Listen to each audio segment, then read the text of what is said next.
Pues estamos empezando a grabar la sesión y, bueno, estaba comprobando los datos de audio, de vídeo con la única persona, con Esther, que está ahora al otro lado de esta pantalla y deseándoos a todos, como se lo he hecho a ella en directo, pues unas felices fiestas y aunque tengáis que estudiar un poquito para los exámenes, bueno, pues que sean felices estas fiestas y desde luego el principio de año que sea un preludio de un año estupendo, estupendo y lleno de aprobados. Bueno, para no perder el tiempo, yo lo que quiero hoy rematar es, bueno, pues quizá los últimos conceptos en medicina legal. Fijaros que hasta ahora hemos estado viendo, dijéramos, al ser humano en grande.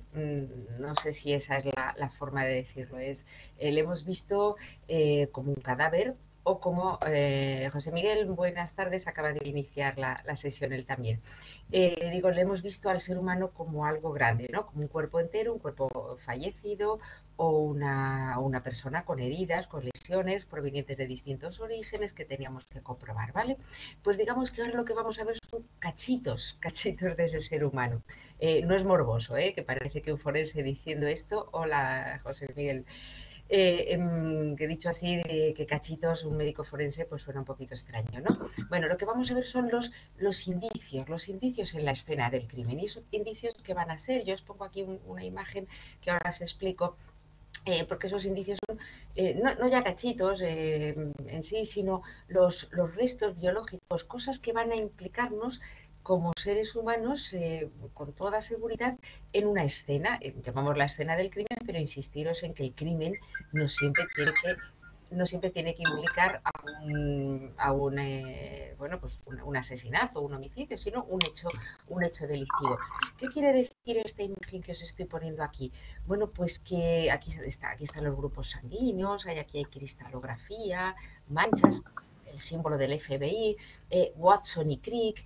Bueno, quizá para deciros que probablemente en lo que llevamos, no iba a decir casi de siglo pasado, el siglo XX, sino los últimos 50 años, han sido los que han dado un gran avance a los indicios, al examen biológico de los indicios, valga la redundancia, los indicios biológicos en la escena del crimen. A principios del siglo pasado, del siglo XX, quizá hace 100 años, Landsteiner descubrió los grupos sanguíneos, el hecho ya de que supiéramos que en unas manchas de sangre estuviéramos determinando que fuera un grupo sanguíneo A, B, AB, o que no hubiera, es decir, que fuera cero, incluso que tuviera un RH positivo o no hubiera ese RH, que fuera negativo, era un gran avance. Por supuesto, estaba implicando a una gran proporción de la población, pero bueno, nos ayudaba no solamente en la clínica para los trasplantes y para la ayuda sanitaria de muchas personas, sino a la hora de estudiar en la escena del crimen algo muy significativo, muy identificativo de una persona.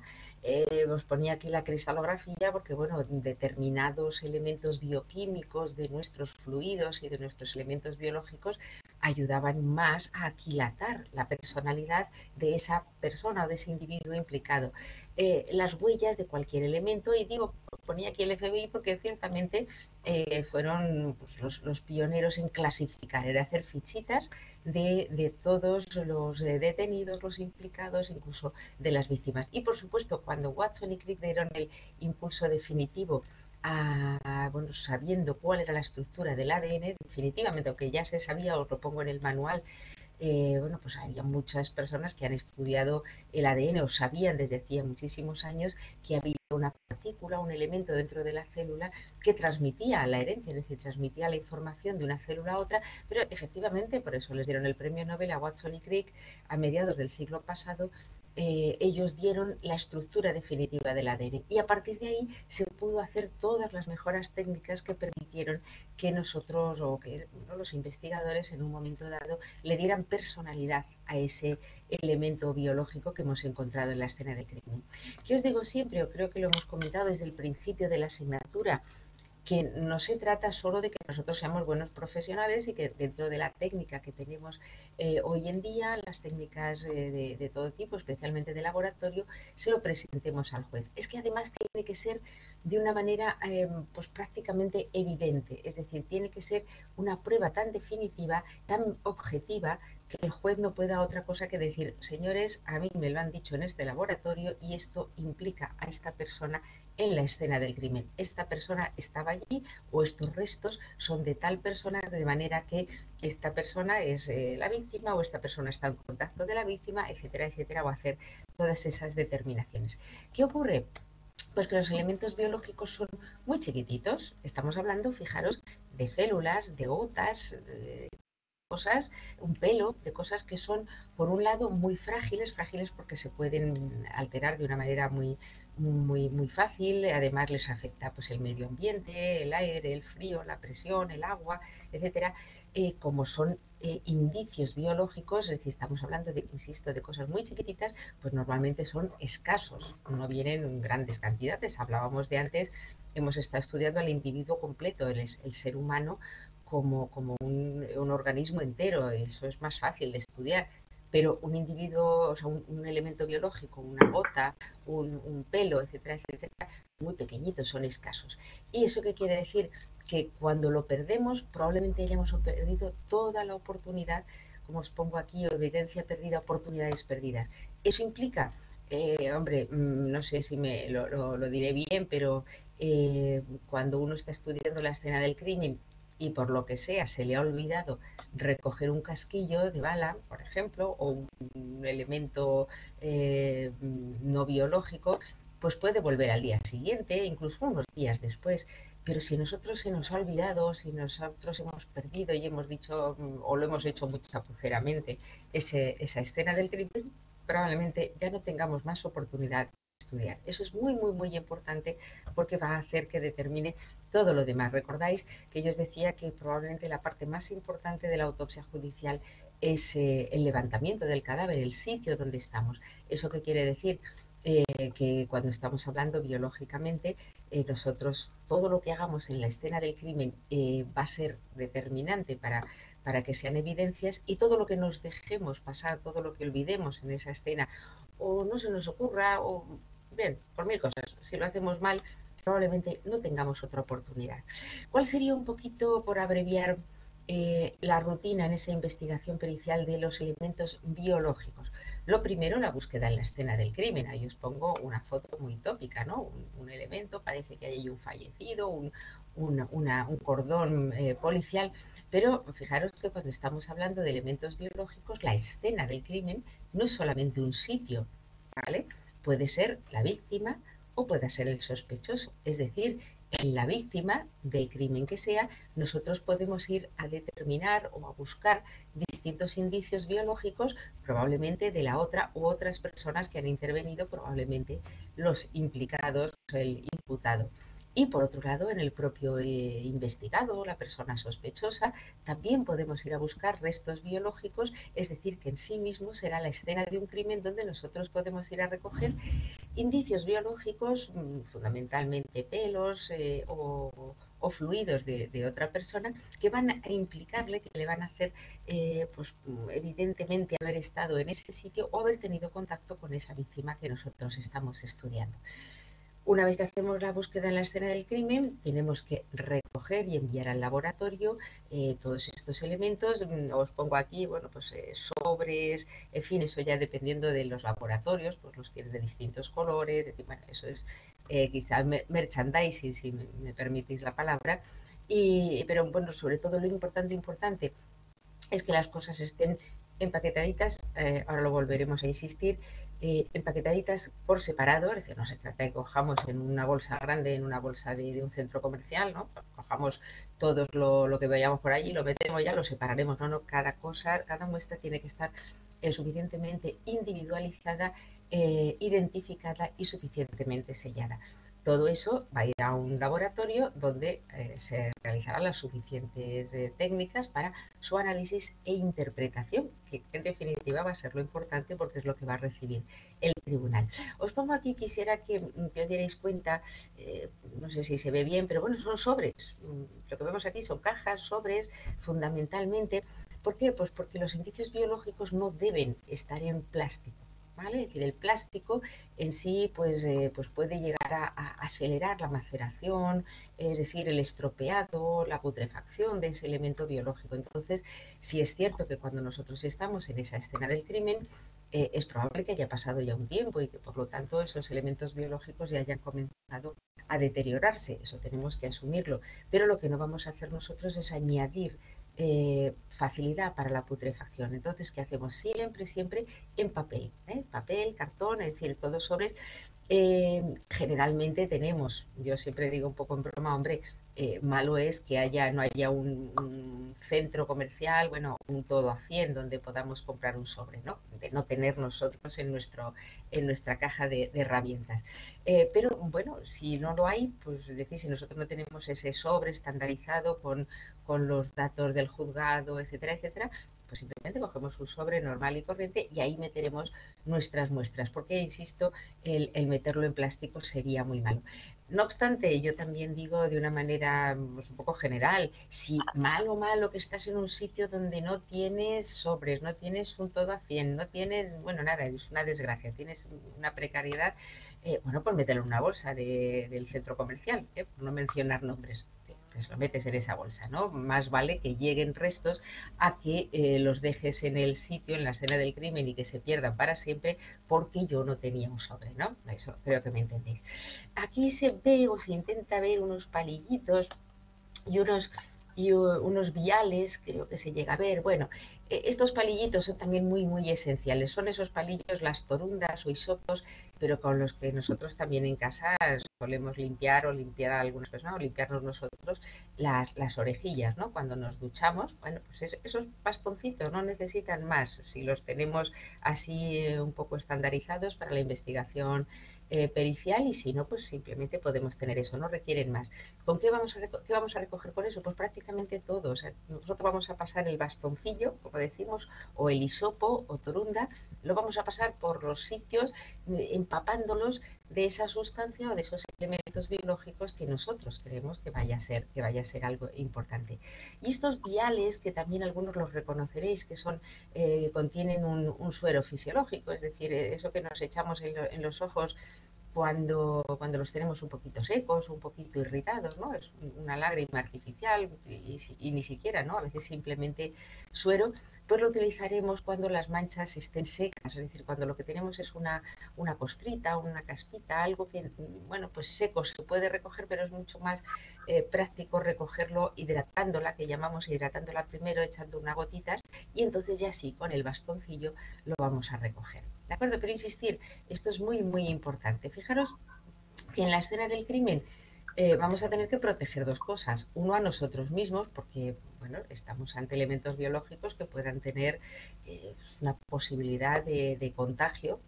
Ahí estamos, igual que en clínica, ante distintas opciones de contagio de cosas que no sabemos. Bueno, pues aunque sea elementalmente, por supuesto, los guantes, posiblemente unas calzas, si tenemos un gorro, si tenemos un mono, una bata de estas desechables de trabajo y una mascarilla. Tampoco hace falta mucho más material, excepto que estemos en una escena de crimen con un peligro biológico concreto y determinado, ¿no? En términos generales, con tener guantes, mascarilla, calzas y una bata o mono de trabajo es suficiente. Y aparte de proteger nosotros, tenemos, como os decía, que proteger esa muestra. Sabemos, como os decía, que a veces esa escena del crimen se ha contaminado previamente a llegar nosotros, sobre todo cuando se trata de escenas de crimen al aire abierto, ¿no? Pues bueno, es posible que de una manera inevitable haya habido allí personas, el clima, de una manera más accidental o intencionada se hayan alterado. Lo que sí es absolutamente censurable y desde luego evitable es que posteriormente a la escena del crimen nosotros contaminemos por pisotear sin cuidado o por no llevar esas muestras, ¿no? Podemos transferirlos, hay que tener mucho cuidado. De hecho, hay muchos laboratorios policiales que ya tienen estandarizado las muestras de ADN de sus propios colaboradores, es decir, su personal tiene, pues por si acaso, en el examen, por ejemplo, de ADN sale un ADN que es el de su propio colaborador. Bueno, este tenemos que descartarle porque es el del individuo que estaba allí. El FBI igualmente tiene tiene controlados a sus propios colaboradores a nivel de ADN, porque es muy probable, bueno, que por una cierta descuido, en fin, o por mil razones, pueda haber caído un pelo o parte de, no sé, alguien que ha tosido en la escena, en fin, y que quede saliva y tal. Puede haber una contaminación que no sea humana. Os insisto que nuestros crímenes, ¿no? Los crímenes que estudiamos nosotros, o los fallecidos, o las circunstancias que nos implican como estudiosos y peritos, a veces son en un entorno en el que hay animales de todo tipo. Bueno, y esos animales no humanos pueden estar dejando elementos en la escena del crimen que, como os diría ahora, tendremos que discriminar. Y finalmente puede haber una contaminación química, pues de todo tipo, más accidental o, por supuesto, intencionada. ¿Cuál va a ser la intencionada? La de intentar destruir esa escena del crimen con lejías o con otros productos que lo alteren. Insistiros, la escena del crimen, la toma de muestras, puede ser una víctima, una o varias víctimas, que puede estar viva o que puede ser cadáver, el o los sospechosos y, desde luego, el propio lugar de los hechos. ¿Y cuál van a ser estas muestras? Pues puede ser encontrarnos con manchas secas, como decía, manchas o indicios húmedos, más o menos húmedos o claramente líquidos, es decir, formando charquitos, pelos y restos cadavéricos. Y es muy importante el que lo empaquetemos todo muy bien. ¿Por qué? No ya no sé, diría por una higiene procesal, sino porque va a depender tantísimo, y no sé si os dais cuenta de cuantísimo, como dicen los niños, cuantísimo de importante es que las muestras lleguen bien al laboratorio, bien identificadas, no solamente bien procesadas, sino bien empaquetadas y bien identificadas, que, bueno, pues que puede echar al traste toda una investigación. Hay algunos laboratorios policiales, judiciales, que tienen, como veis, creo que se ve más o menos ahí, unos sobres de distintos tamaños, unas bolsas en las que recoger distintos tipos de materiales, y con todo tipo de identificación, ¿no? Donde vamos a poner la hora, la fecha, el lugar y tal. Bueno, como os decía, si no tenemos este tipo de sobres, nos tocará ponerlo a mano. Bien, tampoco pasa nada. Aunque estemos en el siglo XXI, pues si hay que hacerlo así, se hace. Pero lo que es muy importante, además de poner todo tipo de información en esa bolsa, en ese sobre lo que va dentro, ¿qué va dentro? Pues va una torunda recogida en tal sitio, además correspondiente a la foto con la, yo qué sé, todo tipo de identificación, identificación del hecho, identificación de la persona que lo está recogiendo, etcétera, etcétera, y precintado. Precintado, que puede ser como un precinto, veis, creo que ahí en ese sobre que pone evidencia, ¿no? Bien, pues estupendo, tenemos un precinto donde pone ya evidencia y tal.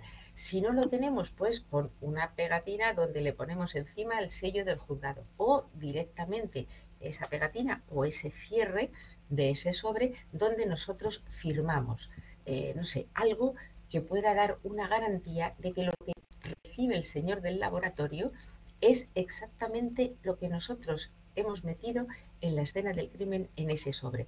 ¿Por qué? Porque un sobre dañado, roto, manipulado, el señor del laboratorio lo va a procesar, es decir, bueno, yo se lo estudio, pero yo lo voy a dejar reflejado. ¿Y eso qué puede hacer?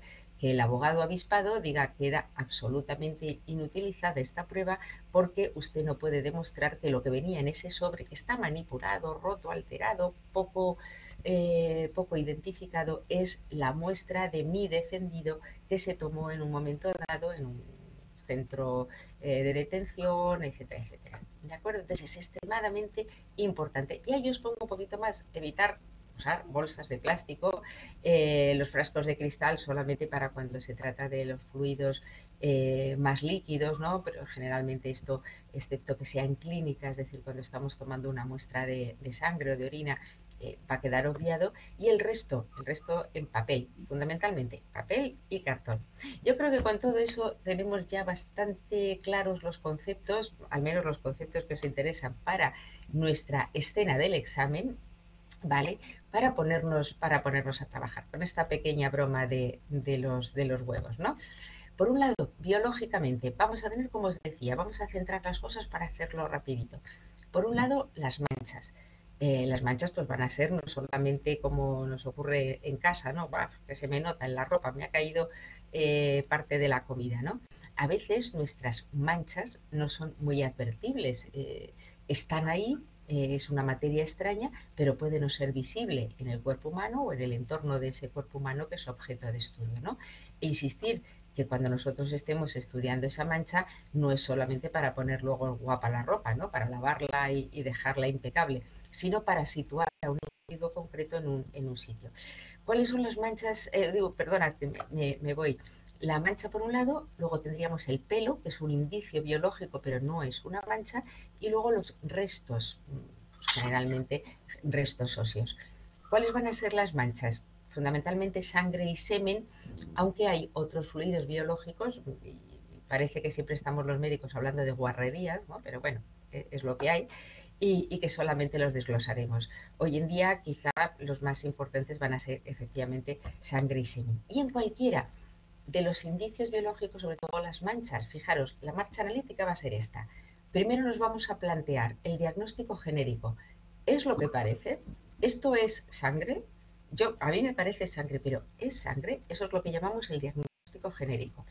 Una vez que hemos respondido a esto, el laboratorio nos dirá el diagnóstico de especie, ¿es humano o no? Porque a lo mejor esa mancha que hemos recogido con mucho interés y mucha ilusión resulta que no es humana, tendrá otra lectura. Y finalmente, en el caso de que sea humana, ¿a quién corresponde decir cuál es el diagnóstico individual? Todas las cosas que vamos a poder decir con respecto al individuo al que pertenece esa mancha. Hombre, entendéis todos que no se trata de saber el nombre y apellidos, ¿no? Pero hombre, si le damos una serie de características, pues va a ser mucho más interesante. Bueno, eso va a ocurrir, esta marcha analítica genérico de especie e individual en todo tipo de indicios biológicos.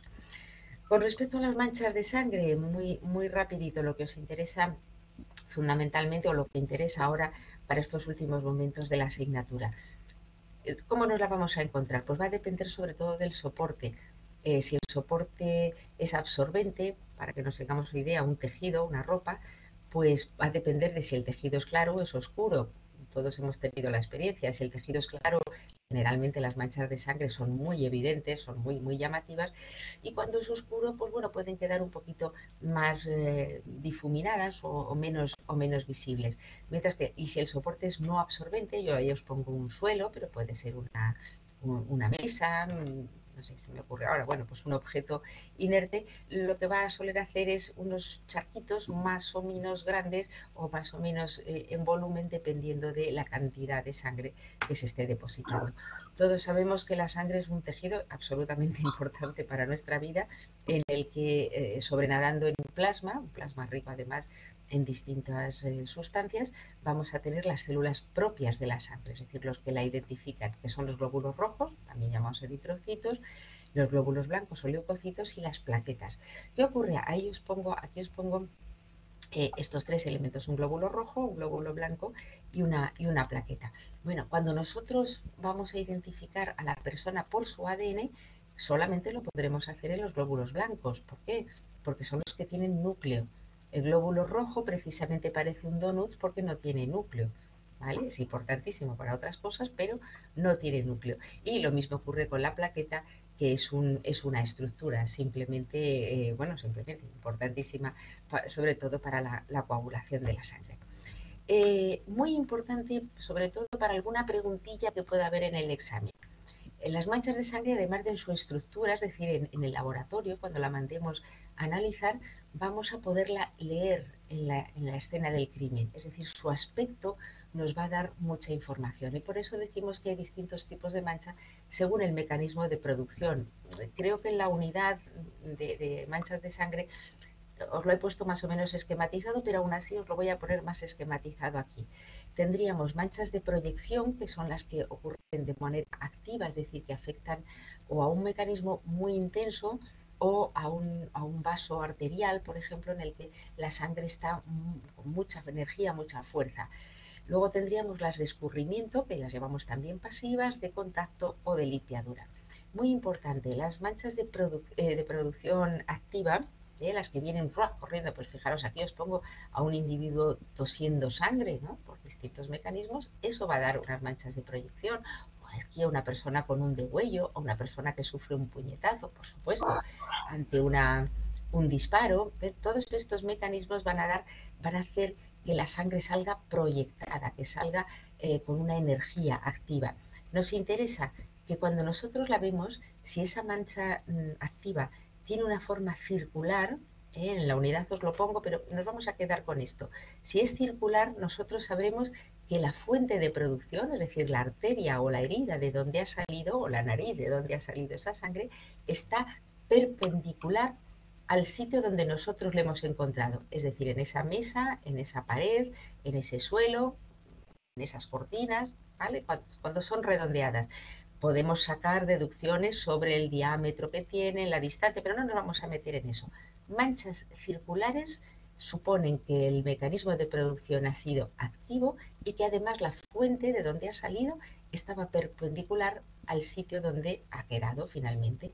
Mientras que si las manchas son alargaditas, fijaros como un signo de admiración, otras personas dicen como un renacuajo, bueno, no son redonditas, son alargadas, nos van a decir que en vez de estar perpendicular estaba con alguna inclinación. Esa fuente de producción sigue siendo un mecanismo activo con mucha violencia, pero está en este sentido. Además podemos hacer deducción de dónde ha venido esta sangre, lo cual da mucha información.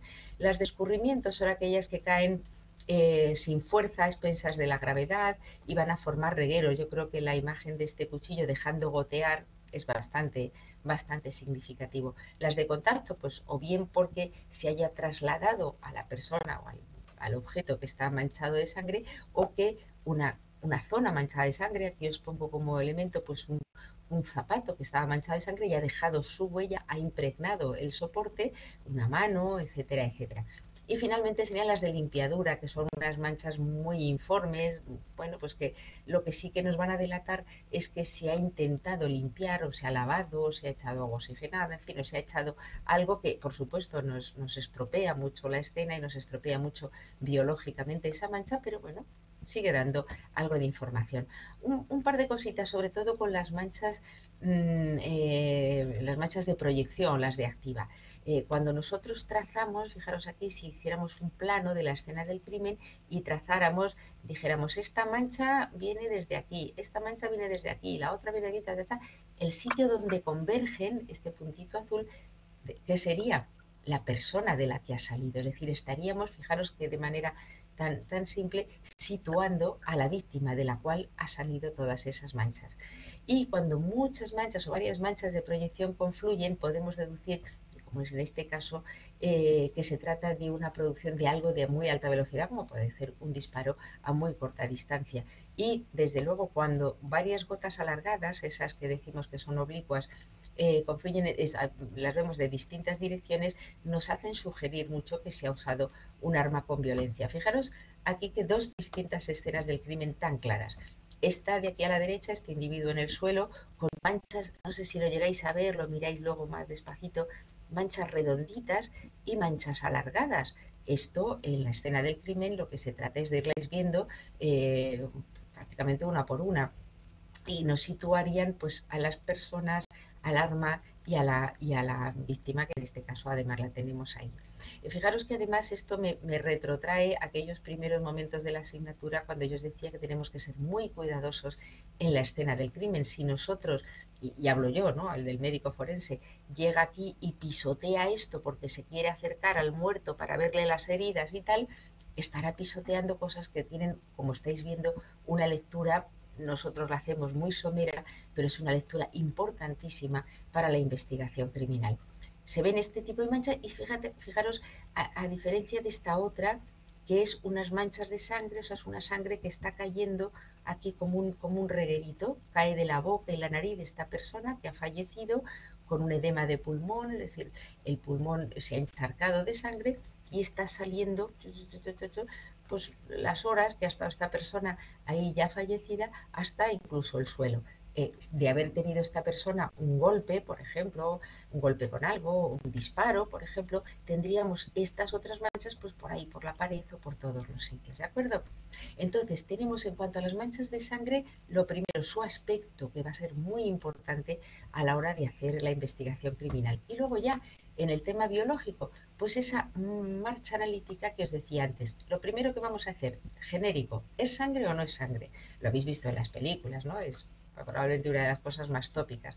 Bueno, pues hay alguna serie de elementos, o bien podemos utilizar una luz de Wood, es decir, esa luz azulada, o utilizar distintos reactivos, el luminol, ¿no? Que veis, se echa, y son sustancias que van a delatar la posibilidad, casi con un 100%, de que lo que tenemos ahí, aunque sea una pequeñísima cantidad, es sangre. Ojo, son pruebas de orientación que llamamos. No nos hace falta, bueno, nada más que cositas muy pequeñas de esos restos, pero no nos lo aseguran. Yo no puedo ir al juez a decirle, oiga, yo le he echado luminol ahí en la escena del crimen y me ha dado positivo. ¿Por qué? Pues porque puede haber una pequeñísima cantidad de negativos, ¿no? Entonces ahí ya sí que nos orienta a que esa mancha es sangre. Después nos la llevamos al laboratorio y que vamos a ver fundamentalmente esas células de la sangre. Vemos glóbulos rojos, vemos glóbulos blancos. Caramba, estamos clarísimos que estamos ante una mancha de sangre. Si queremos completar la cosa, pues podemos utilizar otras técnicas de laboratorio más específicas, espectrometría, cromatografía, como os digo, pero bueno, en cualquier caso, ya sí que sí estaremos asegurando que es sangre. Hemos hecho el diagnóstico genérico. ¿Ahora qué hacemos? Mira que si después de todo esta sangre no es humana, pues nos vamos a hacer el diagnóstico de especie. Hay distintas técnicas, fundamentalmente yo aquí os pongo, esta es la molécula idealizada de la hemoglobina humana, en este caso sí es humana, y entonces si la delatamos estamos ante sangre humana. Si sale otra cosa, pues será otra cosa. O por ejemplo con los glóbulos rojos, fijaros que os pongo aquí, nosotros y los mamíferos vamos a compartir el hecho de que los glóbulos rojos son redonditos y sin núcleo, mientras que aves o reptiles, por ejemplo, tienen el glóbulo rojo ovoideo y con núcleo. Bueno, pues serían cositas a tener en cuenta a la hora de determinar la especie a la que corresponde esa sangre que nosotros tenemos.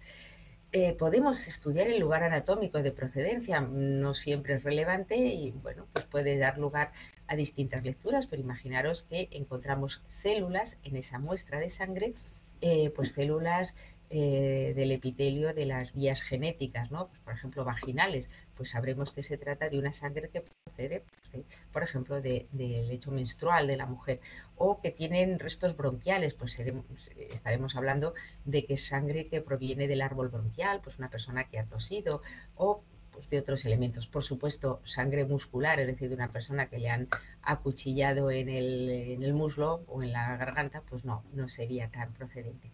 Y finalmente, sobre esa mancha de sangre haremos los suficientes estudios genéticos en los que ya determinaremos un ADN que incriminará a una persona cuando la tengamos, cuando esa persona se pueda comparar absolutamente con toda certeza individual. ¿Veis cómo estamos haciendo siempre el mismo esquema? Genérico, de especie e individual. Eso sería con respecto, es lo que tenéis que recordar con respecto a las manchas de sangre. Digo recordar por lo menos para el examen. Las otras importantes que os decía son las de semen. Bueno, pues son muy específicas de algunos tipos de crímenes, está claro, en aquellos en los que haya algún tipo de actividad sexual implicada. Nos lo podemos encontrar como manchas, manchas más o menos recientes o secas, como fluidos o como líquido espermático, como semen. Nos lo vamos a encontrar, como os pongo aquí, en el cuerpo de la víctima, en el del sospechoso, en un entorno abierto, en las ropas, en toallas, en fin, etcétera, etcétera. Importante, ¿cuál va a ser la marcha analítica? Lo mismo de siempre. ¿Es semen o es otra cosa? Pues haremos unas pruebas pues también de orientación, fundamentalmente con esa lamparita de Wood, donde vamos a delatar una fluorescencia, es decir, un color especial en esa zona o en ese, ya sea un cuerpo o ya sea en un objeto, en una prueba, esto en una ropa, y la prueba de certeza definitiva es que nosotros encontremos, pues, que espermatozoides, pues ya está. ¿Qué ocurre? Que a veces en las muestras que nosotros luego le mandamos al laboratorio no aparecen espermatozoides. ¿Qué hacemos? ¿Ah? Esto lo digo un poco de broma, lo tiramos, nada, aquí se acaba la investigación. No, vamos a exprimir el tema. ¿Por qué? porque sabemos que a veces nos podemos encontrar con que la muestra que nosotros le estamos mandando al laboratorio está un poquito avejentada, está deshidratada, está reseca. Bueno, pues entorpece el hecho, oye, o se han estropeado ya los espermatozoides. Puede que los espermatozoides estén muy, muy agarrados al tejido y por lo tanto no han pasado al porta, al cristalito de nuestro microscopio. Puede que los espermatozoides estén muy dispersos y entonces justamente donde nosotros hemos pinchado no había espermatozoides, pero estamos ante el semen. O también nos podemos encontrar con que haya un individuo azoospermico que ha cometido su delito sexual, pero que no tiene, bueno, es estéril y por lo tanto no tiene esperma, no tiene espermatozoides. Bueno, pues tendremos que hacer algo, ¿no? Para comprobar que eso es esperma, es decir, es semen, y podamos seguir la investigación. Bien, pues ahí lo que hacemos es sobre todo estudiar cristales, o bien de colina, espermina o fosfatasa ácida prostática, sobre todo, que son pura y duramente del aparato genital masculino, es decir, no va a aparecer en otro individuo, y que nos comprueban que es semen. ¿De acuerdo? Entonces, si es semen, vamos a ver si es de especie humana. Igualmente haremos como antes con la sangre o con cualquier otro elemento, buscar elementos que sean biológicamente humanos, fundamentalmente bioquímicos, y luego después estudiar dentro de esas células, cualquiera, si es el espermatozoide como si es cualquier otra célula de descamación que aparezca en ese semen, hacer incriminar a un individuo en concreto. Insisto que todo esto ya lo sabéis o lo intuís, que no nos dice el nombre y apellidos del individuo al que corresponde esa muestra, individuo o individua, a que corresponde la muestra, y tenemos que esperar a, bueno, pues a que esa persona la podamos tener sospechosa y por lo tanto comprobemos su ADN, o que aparezca una persona que esté en la base de datos policiales con sus restos de ADN. Otras muestras, pues el meconio, que es la caquita de los bebés, es la caquita que tienen los bebés en las primeras 24 o 48 horas después de nacer. Muy raramente vamos a tener que estudiar este elemento. La saliva, que en sí no nos interesa mucho, sí nos interesa como portadora de células de descamación sobre las que vamos a estudiar ADN, pero la saliva como sustancia es muy raro tener que estudiarla. Tenemos orina, tenemos otras sustancias, es decir, todo lo que se os ocurra. No me meto porque son generalmente guarrerías. Estas manchas de sangre, de orina, de semen, etcétera, etcétera, a veces, como decía, no son tan evidentes o pueden parecerlo y no lo son. Bueno, ahí os pongo algunos elementos de este tipo, ¿no? Que se ha manchado de mostaza y bueno, nos puede aparecer en un momento dado que es vómito o que es alguna sustancia biológica. Bueno, pues lo estudiamos. O esto que puede parecer sangre y que sin embargo es pintura de uñas. En fin, en cualquier caso, lo que sí me gustaría de una manera muy rápida trasladaros es que lo que no conviene es que nos dejemos nada en la escena del crimen. Que luego no es sangre, que no es semen, que no es ningún indicio biológico interesante para la investigación, nos lo dirá el laboratorio. Pero es preferible llevar al laboratorio muchas cosas que no son, a dejarnos en la escena del crimen con una cierta frivolidad elementos que sí puedan ser muy importantes en la escena del crimen. Y bueno, pues puedan ser múltiples ellos. Luego otro elemento biológico es el pelo. El pelo no es no es una mancha, el pelo es un elemento biológico, pero no es una mancha. ¿Vale? Está ahí. Generalmente también en muy pequeña cantidad, a veces es un pelo aislado que nos encontramos en un individuo. La ventaja que tiene el pelo es que, bueno, pues se puede ver al microscopio óptico. De hecho, con cogerlo bien o bien, aquí os pongo unas pincitas, mejor es casi cogerlo con celo, ¿no? Con un papel adhesivo o incluso con las propias manos, con el guante. ¿Por qué? Porque nosotros no lo vamos a ver, pero fijaros cuando lo vean a un microscopio de alta graduación, ¿no? Estos son pelos normales y corrientes. Si nosotros lo cogemos con las pinzas, a veces le hacemos pequeñas muescas que el señor del laboratorio va a interpretar como que ha habido algún tipo de violencia en la escena del crimen. Bueno, pues conviene advertírselo. Oiga, le mando un pelo que lo he cogido con pinzas, para que por lo menos se sitúe esta persona, ¿no? Pero bueno, en principio el estudio es bastante sencillo.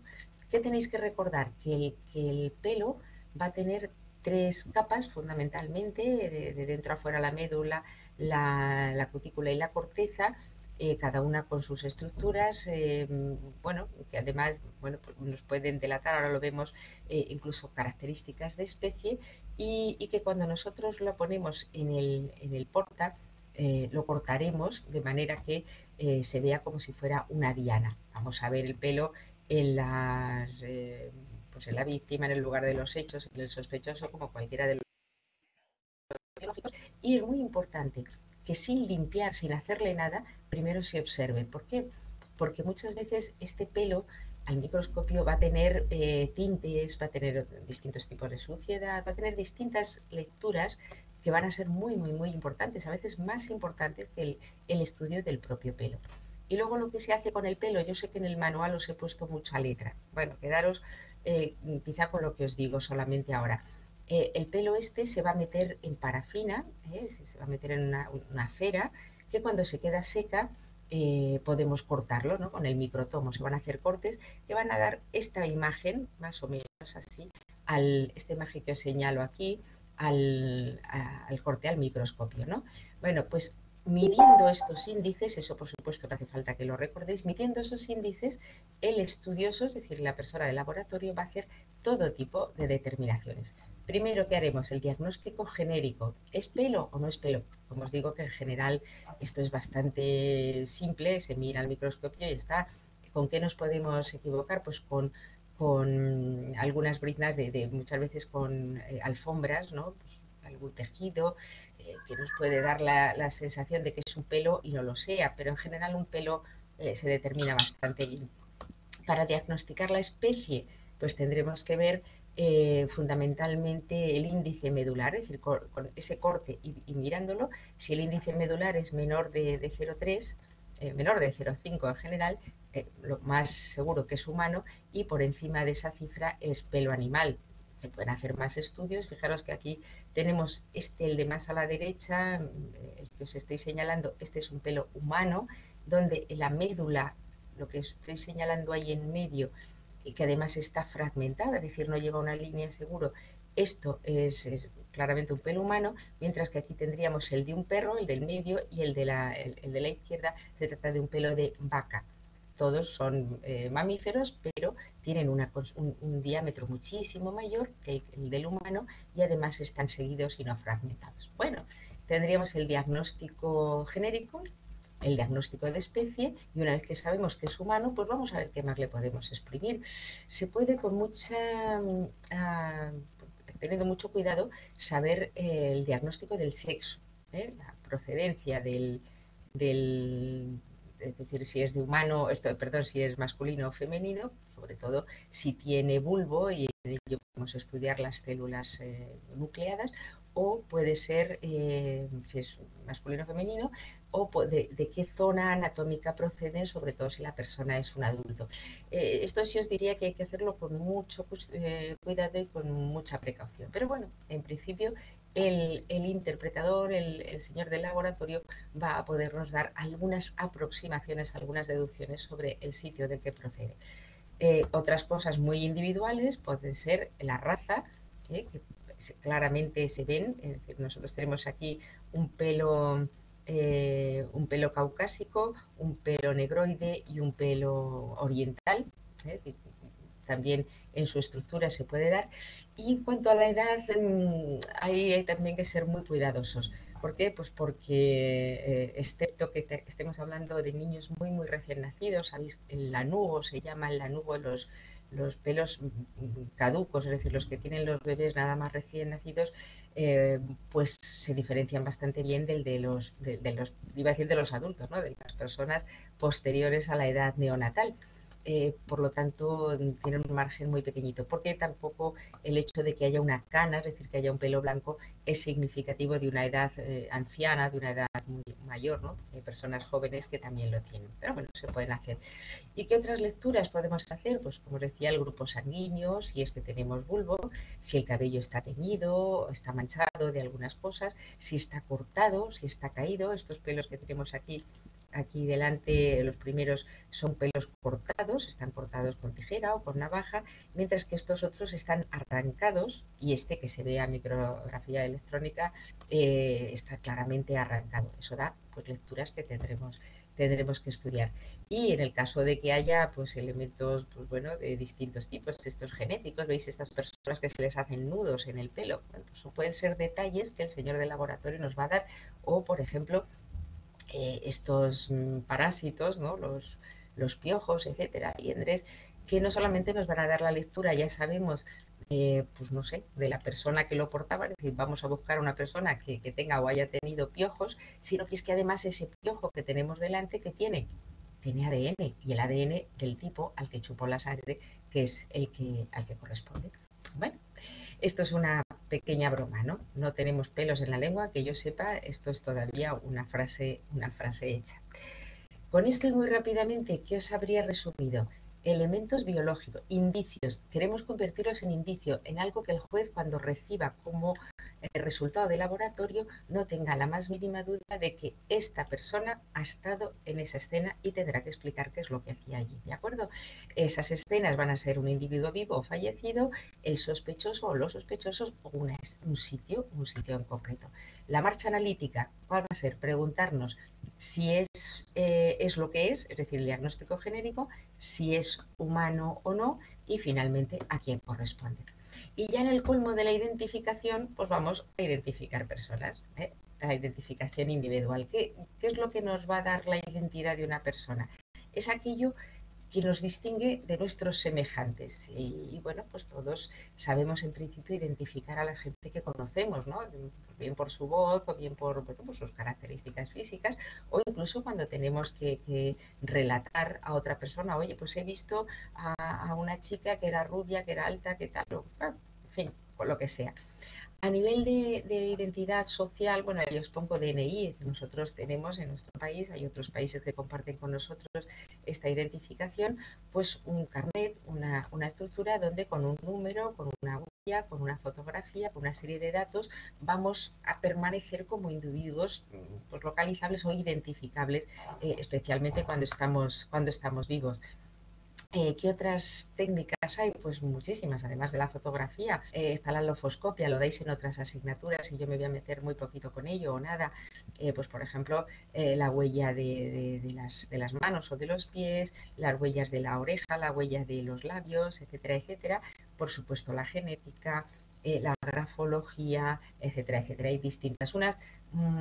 Muchas de ellas son estáticas, que decimos, permanecen toda nuestra vida con nosotros, otras se alteran dependiendo de cómo nos encontremos, por ejemplo el paso, es decir, la huella de nuestros pasos puede ser distinta si vamos cargados, si vamos deprisa, si vamos paseando, si tenemos miedo, etcétera, etcétera. Y lo mismo ocurre con la voz que es inmutable, es decir, es nuestra voz, nos identifica, pero también tiene variaciones con respecto a nuestra forma de estar en un momento dado. ¿Dónde vamos a identificar a las personas? O bien porque estén vivas y no nos quieran decir quién son, o no se acuerden. Hay personas que deambulan por la calle y por una enfermedad, por un golpe, por un trauma, no saben identificarse ellas mismas. Podemos hacerlo en cadáveres recientes que tienen unas posibilidades de identificación prácticamente igual que las de los sujetos vivos, y finalmente en restos cadavéricos más o menos antiguos. Es muy poco fiable, pero igualmente valorable, lo que llamamos el retrato hablado, es decir, preguntarle a una persona cómo es aquella otra que le estamos queriendo identificar, y nos lo dice, por supuesto, aparte de estos artistas policiales o criminológicos. Hoy en día hay unas grandes opciones a nivel cibernético, ¿no? A nivel de programas de ordenador, ¿no? Digo que es muy frágil pues porque ahí juega la subjetividad. El testimonio de una persona pues, puede estar viciado pues, por características físicas, es decir, tenga algún problema de visión, tenga algún problema de audición, esté en una posición con respecto a la persona un poco incómoda, en fin, mil cosas, ¿no? Pero no obstante, insisto, es absolutamente valorable. ¿Qué es lo que intentamos? Que todo sea objetivo, es decir, que no dependa de la subjetividad. Y para eso se han hecho, como os digo, a lo largo sobre todo de los últimos años, muchísimas técnicas, entre las que yo os voy a destacar las siguientes. Por un lado, la antropometría. Antropometría también se llama Bertillionaje porque fue Bertillon el que lo descubrió. No es este señor que os pongo aquí es Galton, y es una ficha, entre comillas, una ficha policial de Galton, ¿no? Bertillon, ¿qué hizo? Resumiendo, dijo, el cuerpo humano le voy a dar 11 mediciones absolutamente objetivas, con una aparatología también objetiva, sobre la que bueno, pues voy a confeccionar una ficha. Por supuesto, todo esto surge del campo policial, y evidentemente con los detenidos, no se hacía en toda la población, pero ya era un paso muy, muy importante hace 100 años, ¿no? Hace algo más de 100 años. ¿Qué se considera, ¿no? En resumen, pues que todas estas mediciones, que no hace falta que recordéis, no se van a modificar, o si se modifican, se puede modificar alguna. Imaginaros la oreja derecha, bueno, pues puede ser que me la corten, o que se me tenga alguna enfermedad, o tenga algún problema, pero las 11 medidas no. Y con 11 medidas, incluso con 10 o con alguna de estas 11 medidas alteradas, podemos identificar a una persona. Esto es el origen, desde luego, absolutamente valorable de todo el fichaje policial, incluso nuestro ADN, perdón, nuestro DDI, en el que los que seáis un poquito más de mi edad recordaréis que necesitábamos, hoy en día ya eso no se hace, pero necesitábamos que la foto del carnet de identidad se nos viera la oreja derecha, en remembranza de este vertillonaje, porque se decía, cuidado, si te pillo la oreja derecha siempre voy a tener, dicho en broma.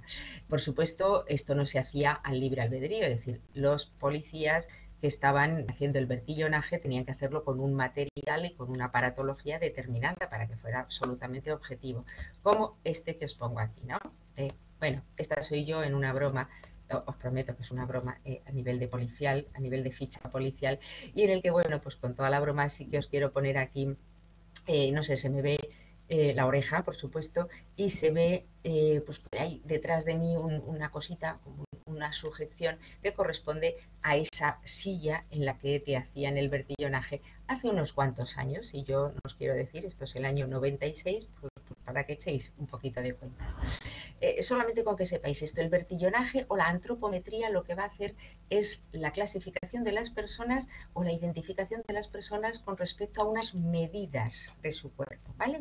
A diferencia del otro campo de la identificación física, que son los somatotipos que propuso Sheldon, y en este caso estamos hablando más de la estructura, de la proporción de tejidos en el organismo.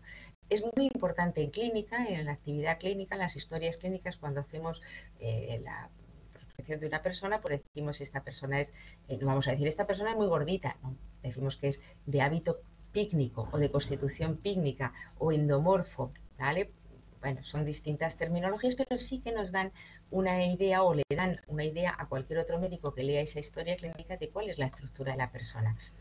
Estamos hablando de la proporción de tejidos en el organismo. Sheldon que dijo, mira, con muchas subclasificaciones posteriormente, tendríamos individuos con mucha proporción de tejido digestivo, tejido, son pues, más bien tirando a gorditos, luego pueden adelgazar y hacer deporte y tal, pero su proporción siempre va a ser en este sentido, son endomorfos, tendríamos los que tienen mucha proporción de tejido muscular serían mesomorfos y finalmente los ectomorfos son muy delgaditos y tienen mucha proporción de tejido neurológico.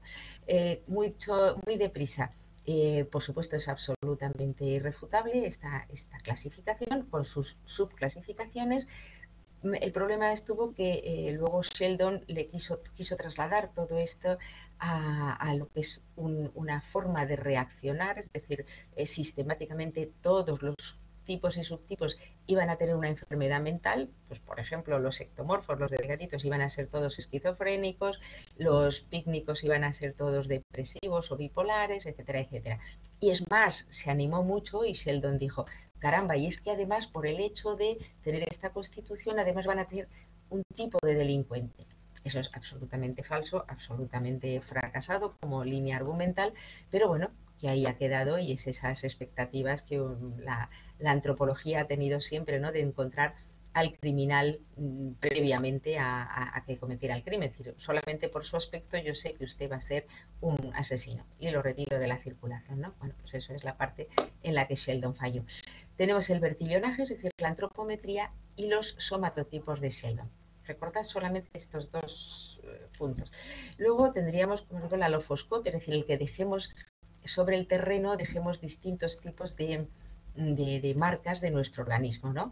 La más característica, absolutamente irrefutable y un éxito de la investigación criminal, que es la huella de los dedos, las huellas digitales. Son inmutables, son inalterables, son absolutamente variables, se pueden clasificar y fijaros que desde el tercer mes de gestación aproximadamente ya tenemos nuestras huellas, las nuestras, las propias, las que vamos a tener para siempre.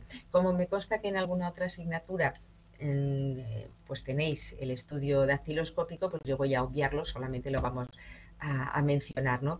Puede ser de la mano o puede ser del pie o puede ser de solamente una parte del mismo, y es muy interesante, os dirán que cuando hay anomalías, es decir, pues que si hayan, por ejemplo, fijaros aquí, manos sin dactilia, que falte algún dedo, que falte o sea, que estén unidos los dedos, que tengan deformidades, que tengan enfermedades. Fijaros aquí la posibilidad entre un humano y un chimpancé, esto que son huellas que están juntas, esto que son marcas de psoriasis o una cicatriz que haya quedado. Bueno, todas esas cosas van a ser importantes, pero insisto, como lo tenéis en otra asignatura, vamos a pasar sobre ello.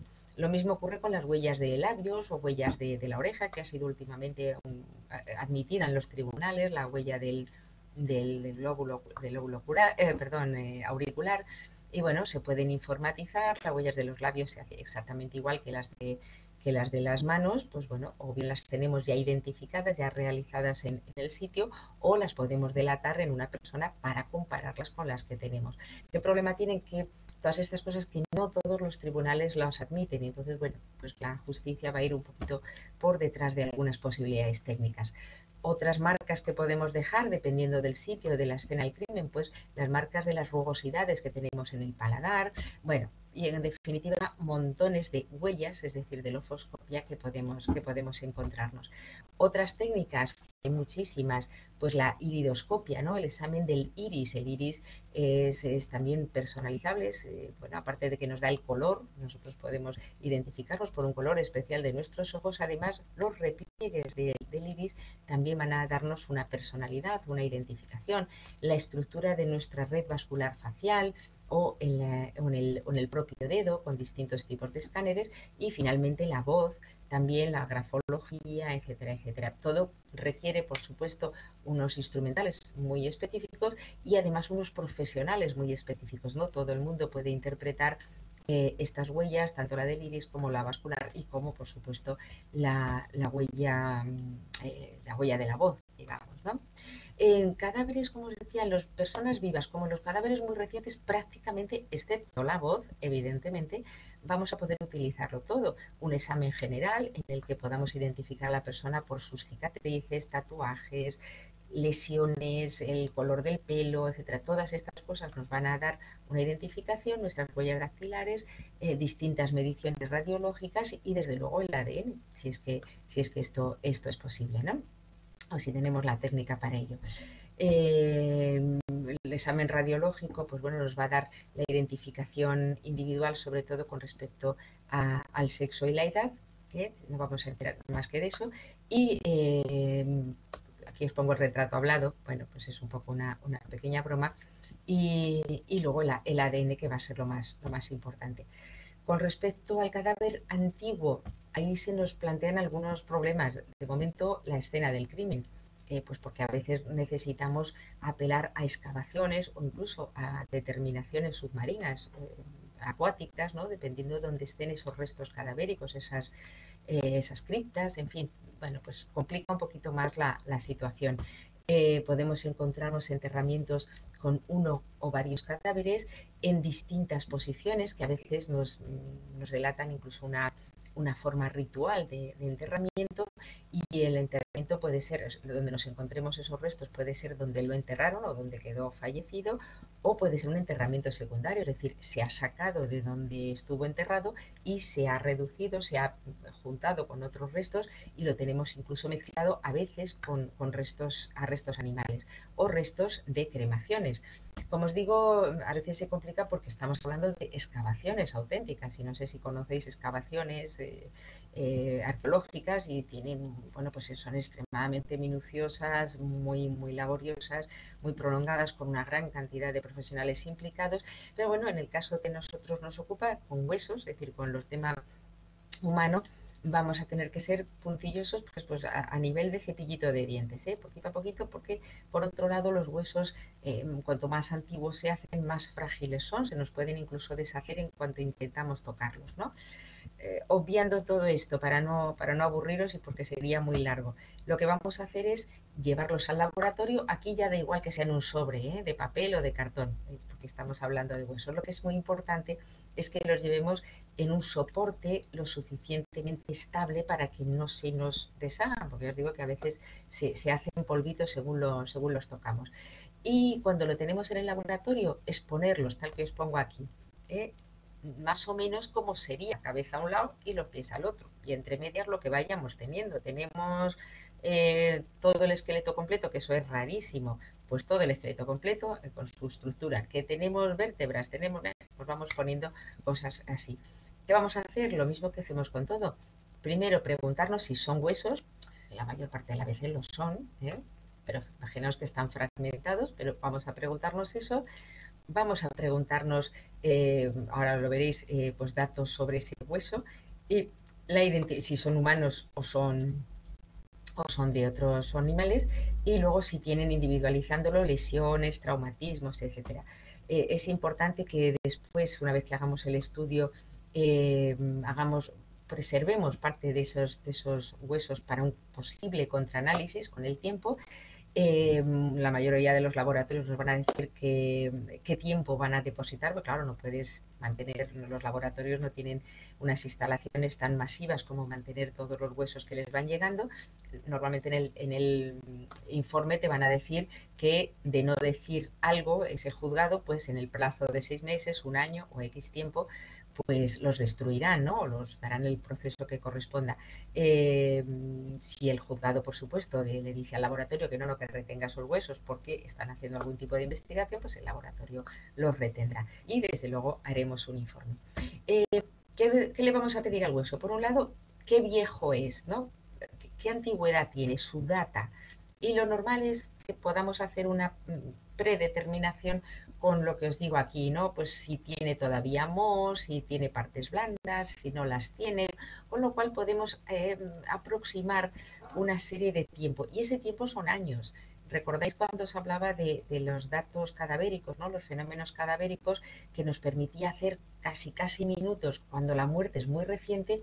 Pero caramba, cuando estamos hablando ya de huesos, cosas que han estado pues evolucionando en la destrucción del cuerpo, pues estamos hablando de años, ¿no? Entonces podemos hablar de huesos que puedan tener un par de años o huesos que tengan más de 10 años, 50 años, ¿no? Bueno, por supuesto, si fueran huesos prehistóricos, aplicaríamos el carbono 14 y abundaríamos ya en miles de años, ¿no?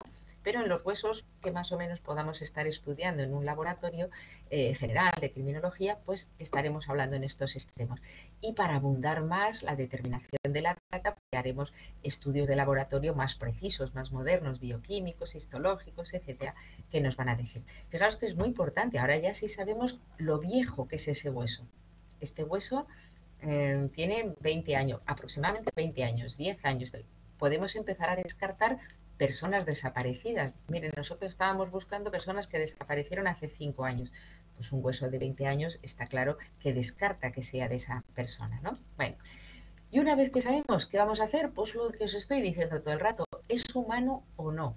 Bueno, pues fundamentalmente con mediciones antropométricas en el laboratorio, pues por ejemplo el índice medular más pequeño de 0,50 nos va a decir que es humano. Fuera de eso estaremos hablando de huesos de otras especies más o menos parecidas a la nuestra, ¿no? Cuando ya sabemos que es humano, vamos a ver si le damos una individualidad. ¿Con qué? ¿A qué raza corresponde ese hueso, el sexo, la edad o la talla? Lo cual es muy importante. La raza, pues fundamentalmente si tenemos cráneo. Se pueden estudiar más huesos, pero bueno, el cráneo es muy significativo. Eso, digamos que tenerlo así en cuenta. El sexo, pues si tenemos huesos largos, si tenemos cráneo y desde luego si tenemos la pelvis. Fijaros que la pelvis, con el índice que os pongo aquí, que tiene muy mala forma de pronunciar, el índice isquiopubiano de Washburn, el índice isquiopubiano nos va a decir si esa pelvis es masculina o femenina. ¿Por qué? Y os pongo aquí un Mickey Mouse, ¿no? Parece una tontería, pero los libros te suelen recomendar como regla mnemotécnica que la pelvis del varón va a parecer un Mickey Mouse ahí con sus orejas y tal. Mientras que la pelvis femenina, al ser más ancha, ese índice isquiopebano, al ser más ancha, obviamente por razones biológicas, para albergar un feto en su momento, va a ser un Mickey Mouse con los mofletes hinchados. Reíros si queréis, no sé si la regla mnemotécnica es válida o es una tontería, pero bueno, ahí os la dejo. Por supuesto, mediciones antropométricas se pueden hacer para, con los huesos que tengamos, si es pelvis, si es cráneo, si es huesos largos, podremos determinar el sexo de la persona. Lo abreviamos mucho porque os podéis imaginar que los estudios antropométricos son de mediciones impresionantes, muchísimos datos de medición entre puntos, etcétera, etcétera, que no nos vamos a meter en ello, pero que es de donde se van a sacar las conclusiones. Ya tendremos un hueso que tiene una vejez X, es decir, sabemos lo viejo que es decir, cuánto tiempo hace que falleció la persona al que pertenecía, sabemos su raza, sabemos su sexo y finalmente le podemos aplicar, también aplicando distintos tipos de tablas, la edad y la talla, con lo cual tendremos a un individuo claramente con las salvedades que puede tener esto, pues de una edad, una talla, etcétera, etcétera, y eso individualiza bastante. Encontrar ADN en huesos muy viejos sabemos que es imposible. ¿Por qué? Porque ya no hay células vivas con núcleo. Pero bueno, si el hueso es moderadamente reciente, igual digo, pueda tener 2 años y pueda quedar algo por ahí de resto biológico, pues podemos apelar a eso. Otra cosa no se puede hacer. Y como os decía, pues podemos encontrarnos distintas particularidades que o bien a un técnico artista, ¿no?, en reconstrucción escultórica o un técnico en informática que pueda sobre un cráneo, por ejemplo, trabajar y reproducirlo, o algunas actuaciones sobre esos huesos, pues disparos, huellas de traumatismos, huellas de fracturas antiguas, en fin, distintos datos que nos puedan ayudar a identificar a la persona. Y finalmente, los criterios de identificación, aparte del ADN, insisto, pues van a ser la odontología. Yo os he puesto en el manual, me consta, esto olvidarlo, este gráfico, es simplemente para recordaros que cuando hablamos de odontología no solamente nos referimos a los dientes en sí, sino a toda la estructura maxilofacial, a toda la cara en sí, tanto externa como en su estructura ósea. Pero bueno, para que recordemos esto olvidarlo como datos numéricos y recordar lo que es el diente. Esta broma que os pongo aquí, estas florecitas que son diente de león, y simplemente me pareció gracioso, ¿no? Bueno, el diente no vamos a preguntaros sobre su estructura en sí, pero sí sus funciones. Funciones de los dientes para masticar, y además, aunque ya nuestros dientes hacen un poco de todo, porque nosotros ya hemos evolucionado con respecto a nuestros ancestros o a los animales que necesitan un diente específico para cada cosa, los incisivos para cortar, los molares para triturar, pero bueno, más o menos en su estructura mantienen esa diferenciación. Son muy importantes en la fonética, ¿eh? Recordad simplemente cuando nos ha faltado algún diente, o cuando hemos sido chiquititos, o cuando los niños que tenemos a nuestro alrededor van cambiando la dentadura, pues es verdad que se sean así porque no tienen diente. Es muy importante en la estética y es muy importante en general para la expresión facial. Como características tienen un color especial, generalmente es blanco, bueno, en sus distintas variantes de blanco, tienen distintas opciones de tamaño y unas formas que son o bien aplastadas o bien en forma de cono o de prisma, especialmente los molares. Qué importante que recordéis, os lo pongo en el manual, que los dientes son asimétricos, ¿eh? Aunque conservamos una armonía en nuestra estructura facial, los dientes son asimétricos, aunque tienen un número par. Y sus superficies son curvas, es decir, van hacia adentro. Si os tocáis los dientes, veis que no son como palos que hubieran clavado ahí en nuestra mandíbula, sino que tienen una mayor o menor curvatura dependiendo de la persona. Eso es lo importante que recordéis. Y como os decía, que en la odontología forense pues va a haber muchas técnicas, no solamente el estudio propio de la cara y de la cavidad oral de la persona o los dientes individuales, sino otra serie de técnicas, por ejemplo el estudio de las prótesis, la prostodoncia, si es que lo tenemos, la rugoscopia que hemos comentado, las manchas de los labios y por supuesto el odontograma, etcétera, etcétera. Aquí veis aquí algunas mordeduras que pueden ser muy significativas por dos campos. Por uno, porque vamos a poder reproducir la boca, la dentadura a la que corresponde esa dentellada, y además porque si es reciente y la persona que sufre esta dentellada no se ha lavado, podemos encontrar los restos de ADN, es decir, de la saliva de la persona que hizo el mordisco, ¿no? Y eso nos lleva pues a una gran cantidad de opciones de estudio, ¿no? Podemos aportar pruebas, identificar a una persona, ponerla, situarla en el estudio, y que además, si estamos hablando de dientes, los dientes son muy clasificables, muy resistentes y muy accesibles. Los tenemos muy a la vista en general, y además, como os digo, resisten incluso a altísimas temperaturas, incluso cercana a la carbonización, y por lo tanto suelen ser unos restos bastante accesibles. ¿Qué haremos en odontología? Nuevamente preguntaremos, ¿es diente o no es diente lo que tenemos delante? Lo normal es que sea diente. Es muy difícil equivocarse con que sea, excepto que está fragmentado y podamos pensar que es un trozo de loza, de un plato, algo así. Pero lo normal es que el diente es un diente. ¿Qué nos puede plantear problema? Si es humano o no. Bueno, pues ahí también hay una serie de determinaciones que nos van a permitir saber si es humano o no lo es. Y una vez que lo tenemos, pues vamos a ver si es más o menos viejo, igual que ocurre con hablamos con el hueso, y luego características que nos permitan saber a qué persona correspondían esos dientes o ese diente. Su raza, la raza la podemos saber sobre todo con unas mediciones, el índice dentario, que nos va a clasificar, podéis recordarlo así, en razas ortognatas, prognatas y primitivas. Las ortognatas, que corresponden más o menos a los individuos caucásicos, las prognatas a los negroides, y las primitivas a otras, al resto de las, sobre todo las australianas, neozelandesas, y con perdón, bueno, pues que son parecidas a nuestros hermanos más cercanos, como los chimpancés. O también se puede clasificar estos índices dentarios en micro, meso y megadontos, ¿no? También por estas mediciones, y corresponden cada uno a una raza. Por lo tanto, tendríamos una individualidad ya bastante importante. Podemos saber el sexo de la persona estudiando los dientes corresponden, el índice de esto no hace falta que lo recordéis para nada, las mediciones y números, eso para nada. Podemos saber la talla de la persona con los incisivos, sobre todo los incisivos y los caninos.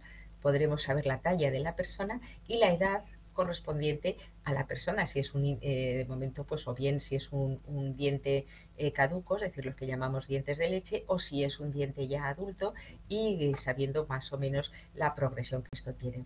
Es muy importante que recordéis pues una técnica que es el método de Gustafsson para determinar la edad en los individuos con respecto a los dientes, y él lo hace con estos 6 parámetros: la atricción, es decir, el desgaste, la posibilidad o no de que haya periodontitis, inflamación, dentina secundaria, cemento, reabsorción de la raíz y transparencia de la raíz.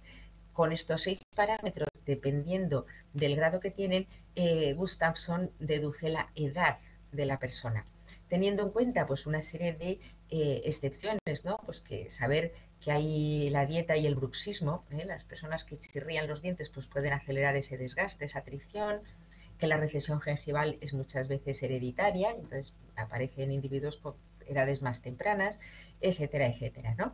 Y bueno, esto nos haría poder estudiar distintos o hacer individualización de las personas con distintos estudios de sus dientes. Esto es una pequeña broma, y como yo creo que estaremos todos de acuerdo que lo del dentista es una pena, es un asco, y nos da a todos mucho yuyu, ¿no? Por decirlo de una manera fácil. Estas son 2 fichas muy características. La más verdosa es la que utiliza la Guardia Civil, utilizaba, creo que hay que actualizarla un poquito, y la siguiente es la que utiliza Interpol y Policía Nacional, pues para individuos desaparecidos, bueno, pues en las que se pueden o personas antropológicamente, antropométricamente, que las tenemos que estudiar, y bueno, pues hacen fotografías recientes, huellas, es decir, se va aportando todo lo que se puede, y se van dando algunas características. En el caso dental, pues en este caso puesto así como si fueran un reloj, y en el caso de la ficha Interpol, pues la dentadura puesta extendida, ¿no? Pero bueno, las cosas son exactamente lo mismo. Recapitulando todo lo que os estoy trasladando hoy así muy deprisa. Los indicios biológicos son cositas muy chiquititas, muy escasas y muy fácilmente alterables. Y eso nos hace que su recogida sea en una persona, la víctima o el delincuente, o el sospechoso, para no hablar de hombres o mujeres, el sospechoso o la víctima, o en su entorno, en la escena del crimen, tenemos que hacerlo muy rápido, muy minuciosamente, cuidado en papel, generalmente papel, cartón, y muy bien empaquetado, muy bien reseñado para que llegue bien. En todos ellos nos vamos a plantear primero la posibilidad de que sea, es decir, el diagnóstico genérico, el diagnóstico de especie y finalmente el diagnóstico individual dentro de las posibilidades que se tengan. ¿De acuerdo? Bueno, pues dicho esto, vamos a ver algunas pistas, y os pongo pistas entre comillas para el examen. ¿Qué significa eso? Que estad muy atentos porque os voy a decir el examen, yo creo, casi casi. Con respecto a la primera parte del examen, ya sabéis que es un test. Hay 20 preguntas, si las hacéis todas bien ya tenéis prácticamente aprobado el examen porque son 4 puntos, ¿vale? Que el test tiene son igual que los controles que estáis haciendo durante todo el semestre.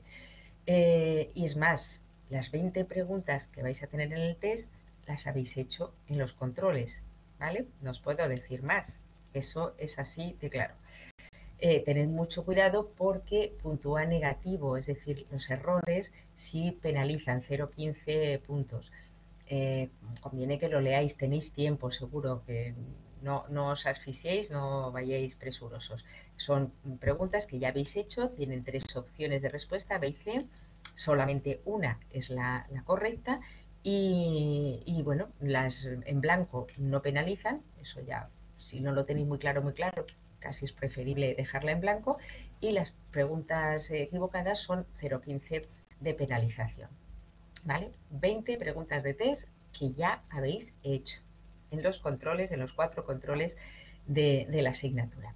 Luego se os plantean 2 preguntas cortas. Esto va a suponer 3 puntos, punto y medio por cada una de ellas. Se os plantean 3 enunciados y elegís solo 2, solamente hay que hacer 2. Y cuando decimos cortas es porque lo que se pretende es que seáis muy esquemáticos. De hecho, os voy a dar solamente una carilla de un folio para que contestéis las 2. Eso, por muy pequeñita que tengáis la letra, no puede dar lugar a mucho más. Bueno, pues el que sepa, pues que ponga lo que quiera, pero lo que se pretende no es que metáis paja de ningún tipo. Por ejemplo, y cuando digo por ejemplo, entenderlo como queráis. Por ejemplo, una pregunta diga que es los fases de la toxicodinamia o la toxicodinamia, de la toxicocinética, perdón, de un tóxico. ¿Recordáis que era la exposición primero, que la exposición puede ser por vía respiratoria, placentaria, digestiva, etcétera, etcétera? Exposición, absorción. La absorción, recordáis que hay distintas posibilidades, que sea pasiva, activa, etcétera, etcétera.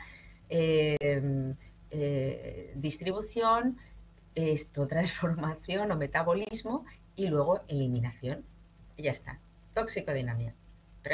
Una pregunta posible. O, por ejemplo, fenómenos cadavéricos abióticos. Ya sabéis, fenómenos cadavéricos abióticos son los que ocurren en las primeras 24 horas. Que son livideces, deshidratación, rigidez y enfriamiento. Y poner 2 cositas de cada uno de lo que sepáis. ¿Bien? O fenómenos cadavéricos bióticos. O cuáles son los elementos del tatuaje, del disparo. Recordáis que había el propio orificio, la cintilla de contusión, ¿vale? Las asfixias, pues asfixias que puede ser estrangulación, ahorcadura, lesiones por acción del calor, sobre todo la carbonización, ¿no? Podemos tener quemadura, lesiones por arma blanca, pues pueden ser por de cortadura, o sea, por corte, puede ser penetrantes, cortantes, punzocortantes o contusas, ¿vale? Puede ser poniendo 2 cositas de cada olla. O a nivel psiquiátrico, la simulación o la disimulación. La actividad psiquiátrica a nivel penal, a nivel civil. Es que no me acuerdo de más, pero yo creo que esos podrían ser ejemplos muy, muy buenos de opciones que os va a dar el examen para responder 2 preguntas cortas. Insistiros, que se trata de que en el espacio que da medio folio digáis todo lo que os está diciendo ese epígrafe con unas pinceladas que, hombre, si os sabéis el epígrafe vais a saber un poquito más, ¿no? Y punto. ¿Vale? Es decir, no se pretende que desarrolléis mucho más. Si uno tiene la letra muy chiquitita y quiere desarrollar algo, pues mira, mejor para él. Pero vamos, lo que se va a evaluar y lo que se está pretendiendo es que contestéis a esos epígrafes, ¿vale? Estaríamos ya en 4 puntos que tenéis del test y 3 puntos que tenéis de las preguntas cortas. O sea, tenéis ya un súper notable, ¿vale? Un notable súper amplio. Y entonces os plantean 3 puntos que quedaría para el caso práctico de desarrollo que llamamos. Ahí ya podéis escribir lo que queráis, ¿vale? ¿Qué se os va a plantear? A modo de titular de noticia, bueno, pues una cosa muy escueta, un hecho pues, en el que haya lesionados o que haya fallecidos, uno o varios, y se preguntará qué vamos a hacer, ¿no? Bueno, estamos en medicina legal. Por ejemplo, vamos a ver qué os diga, pues por ejemplo que ha habido en un edificio ha habido una explosión de una bombona de butano y entonces cuando llegan los bomberos, la policía, cuando llegan los profesionales se encuentran en la cocina un fallecido, que además era un señor que tenía antecedentes psiquiátricos, 3 vecinos que están en el piso de al lado lesiones por quemadura. Bueno, y os preguntarán, ¿qué tendrá que hacer el médico forense? Ya vosotros sabéis que el médico forense tendrá que ir, especialista en medicina legal, tendrá que ir a ese sitio y examinar todo, examinar fundamentalmente al fallecido o a los fallecidos, que esos no se habrán movido, y a los lesionados, pues si hay alguno allí bien, y si no, pues o tendrá que ir al hospital o tendrá que recibirlos en el juzgado cuando ya estén aptos para moverse, ¿no? Y, por ejemplo, podréis lucubrar allí, bueno, os podré decir cuál es la etiología médico-legal, pues me podéis decir, es un asesinato, o es un homicidio, o es un accidente, es un intento es un suicidio que luego se le ha ido de las manos y ha explotado, yo qué sé. Ahí sí que tenéis posibilidad de extenderos todo lo que queráis. Me parece que incluso tenéis ahí 5 o 6 páginas, eso porque cada uno tiene su letra. Podéis enlazarlo con lo que queráis, es decir, si vosotros me estáis hablando de que el médico forense ha ido allí y me relatáis cuál es la ley, por ejemplo la ley 3515 sobre la que va a basar su dictamen a nivel de los lesionados, pues está estupendamente, o sea, es un añadido.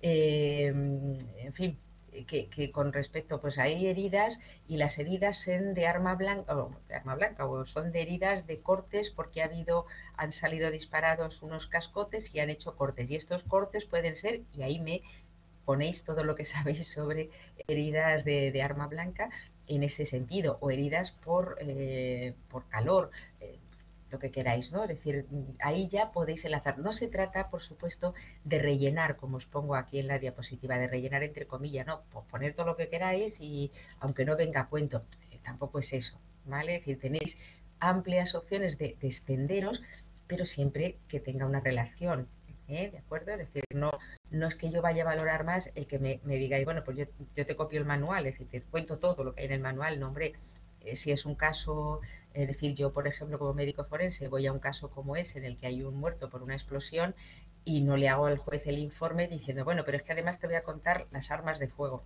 Mira, no, que aquí no hay armas de fuego, no viene a cuento, ¿vale? Pero todo lo que pueda venir a cuento y lo queréis poner, ahí en el desarrollo de este caso práctico podéis hacerlo perfectamente y será absolutamente evaluable. Con respecto a otros años y a otros cursos, sí os diré que es relativamente fácil obtener los 3 puntos. Bueno, excepto que uno sea un poquito chapucera y no, en fin, y no me enteré yo muy bien de qué es lo que está diciendo, pero en principio, bueno, siempre que el caso lo desarrolléis de una manera, insisto, coherente y bueno, con la extensión lógica, no, que no se vea que eso, que me estáis metiendo paja para que yo disfrute leyéndolo, pues estará perfectamente evaluable. Con lo cual, ¿qué os digo? Caramba, que aprobar este examen es extremadamente fácil. Teníais, yo creo que otros cursos, las personas que no han pasado el examen es porque no han contestado, se me lo han dejado en blanco prácticamente, o yo qué sé, o el test parece que no lo hubieran visto en su vida y han hecho 15 preguntas mal con sus penalizaciones correspondientes, pero vamos, una persona que ha hecho los 4 controles, es raro que aunque se equivoque con alguna pregunta, no saque cercano a los 4 puntos. Y sacar 3, 4, 5 o más puntos más con respecto a las otras preguntas y el caso de desarrollo, lo tenéis absolutamente hecho. ¿Eso qué quiere decir? Que aunque todavía queda un poquito y estoy a vuestra disposición, ya sabéis que tanto al teléfono como por vía mail, lo que queráis para perfilar algo que os haya quedado pues dudoso, yo os animo a que os presentéis todos, que si a alguien le falta alguna actividad, alguna cosilla por ahí que ha quedado coleando y la quiere entregar, no hay absolutamente ningún problema, incluso hasta el día antes del examen. Y de verdad animaros que lo tenéis hecho, que con respecto a lo que a mí me parece, tenéis todos aprobados la medicina legal. Y con esto, y corriendo mucho y sintiendo que son días un poquito de fiesta, que da un poquito de pereza a lo mejor, pues me despido de vosotros y no sé, Esther y José Miguel, que son los que están aquí sufriendo. No sé si queréis preguntar algo, comentar algo. Por mi parte, nada, me están viendo los PDF de la tutoría.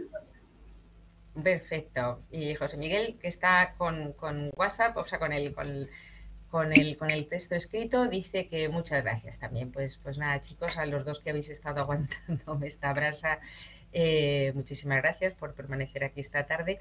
A los que accedáis por YouTube, pues también. Y insistiros, de verdad, ánimo que lo tenéis hecho, de verdad. Voy a intentar, os lo puse, pasaros en PDF las otras presentaciones y esta, por supuesto. Lo tengo que hacer de otra manera, que no es colgándolo en la plataforma porque no da, pero lo voy a hacer, probablemente por medio de Dropbox y con un enlace compartido o alguna técnica de estas muy sofisticadas. ¿De acuerdo? Pues un beso muy grande, insistiros, y hasta ya mismo. ¿De acuerdo?